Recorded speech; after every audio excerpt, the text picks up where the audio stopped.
เ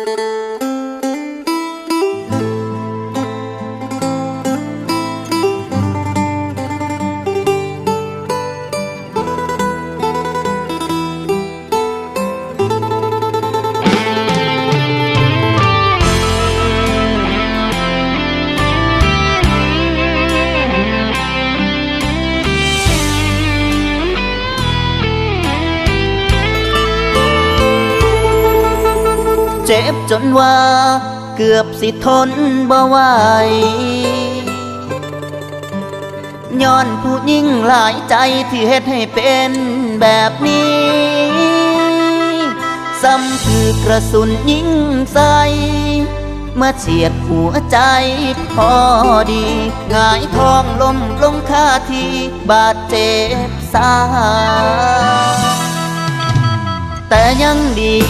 ที่เจ้านั้นมาช่วยทันถ้าแม่นจังสันต้องตายเป็นหมาจรจา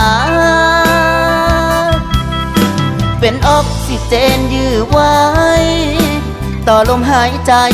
ก่อนใจสิขาดให้อายนั้นแคล้วคลาดจากเหตุแห่งความผิดหวัง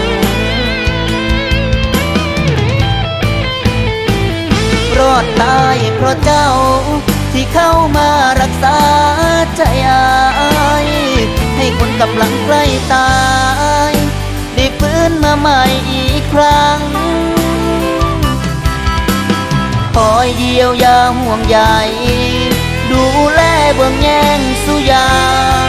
ตั้งแต่มือแรกที่ใจอ้ายพังจนแผลหายดี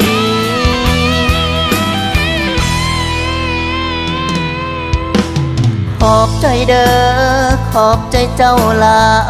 ยหลายที่ซอยอ้ายไว้เฮ็ดให้มีชีวิตใหม่ในวันนี้จักสิขอบคุณจังใดให้สมกับใจที่เจ้ามีก็ตอบแทนด้วยชีวิตนี้ไปจนทอดมือตา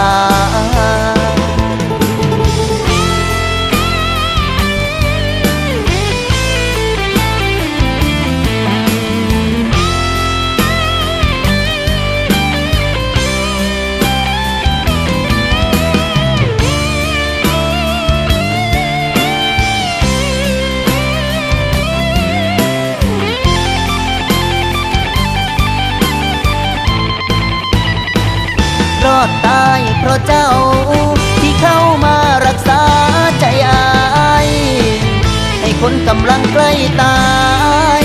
ได้ฟื้นมาใหม่อีกครั้งคอยเยียวยาห่วงใย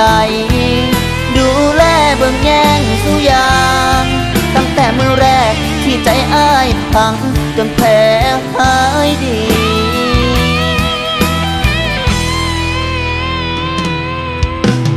ขอบใจเด้อขอบใจเจ้าหลายหลายที่ซอยอ้ายไว้เฮ็ดให้มีชีวิตใหม่ในวันนี้จักสิขอบคุณจังใดที่สมกับใจที่เจ้ามีก็ตอบแทนด้วยชีวิตนี้ไปจนทอดมือตาขอตอบแทนด้วยชีวิตนี้ไปจนทอดมือตา